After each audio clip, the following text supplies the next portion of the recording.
I don't know if I answered your question. I think I got off on one of my sermons. What are we trying to accomplish when we treat them with water? Okay. Well, there's the goal would ideally be to remove all the bacteria and all the biofilm from the system. Okay, but we know that that's almost impossible to do, quite frankly.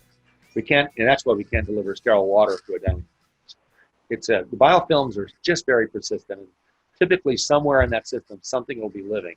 And we let our guard up, we don't treat, they'll come back. And by the way, remember, bacteria reproduce asexually, so they don't need Adam and Eve.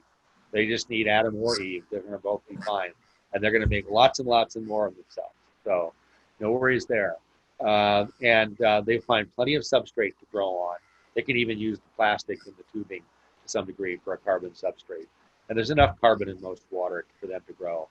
So by the way, the goal is to get, and this is in the OSAP, by the way, I'm going to plug the OSAP Dental Waterline white paper and recommendations available at osap.org, which is a pretty comprehensive guide, I think, to I think it's the best paper in years. Okay. It's great. Well, thank you, because I edited it. I didn't write it, but I edited it. And so I had something to do with it. I had great support from a lot of great people. But that said, the goal is to get the bacterial content of the water used for treatment. What really matters in the final analysis is what comes out of the end of the handpiece and the three-way syringe and the ultrasonic and whatever else we're using. So the goal is to keep the levels as low as reasonably achievable. Okay. Most of the bacteria we're dealing with here are relatively harmless for immunocompetent people, but there's no such thing as necessarily a harmless bacteria for someone who's immune compromised. And another little weird thing is that all of us have some chink in our armor, that almost everybody has a lack of immunity for some bug. And somewhere out there's a bug with our name on it. Okay. You just hope you never have that terrible confluence of events where you meet that bug, okay? And it gets delivered to you in the right way. The healthiest people in the world are not have vulnerability they might not know, probably. Right. And the term opportunistic, in the terms of opportunistic bacteria, just means that. Most of the time, they'll just pass through you on, not bother you. Sometimes they'll even live in you and not harm you, and sometimes they'll even help you. And some kind of bacteria are helpful. But, sometimes you get that odd confluence of events where they evade the immune system, they establish themselves. And by the way, those gram-negative bugs, you want to talk about something that's hard to treat, they are a bear. They're really difficult to manage. And if they get into your bloodstream, upwards of 80–90% mortality, 50% if they cause pneumonia, gram-negative pneumonia.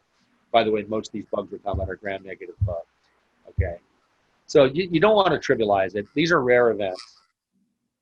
Well, but keeping the number of bacteria that you breathe, the number of bacteria that you introduce into patients' mouths, that you introduce into surgical sites as low as you can is clearly in the best interest of all involved. Okay? And to make a claim otherwise, to claim it's okay to put water with 10,000, 50,000, 100,000 colony-forming units of even quote unquote harmless water bacteria into a surgical site is simply it's unacceptable and totally inconsistent.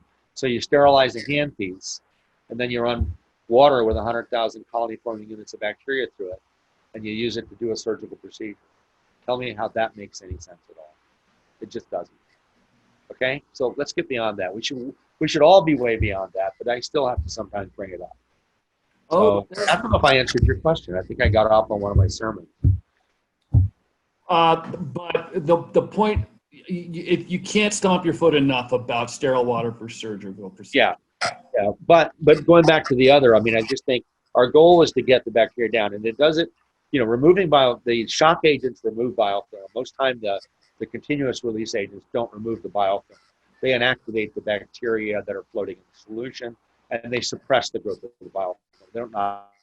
The chlorine from your municipal water system, there's biofilm growing in the water main, coming into your office, your home. There's biofilm in your pipes in your house. The problem is the pipes get narrower and narrower and narrower, the amount of biofilm relative to the amount of volume of fluid gets, the fluid volume gets smaller.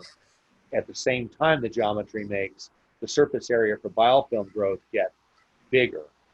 And that means you have higher and higher, it concentrates the amount of bacteria in the water as the tubing diameters shrink. And in dental units, got these tiny little tubes. And when they're full of biofilm, you're getting a lot of stuff out at the end. So that's what we're trying to do, is get that number reasonable.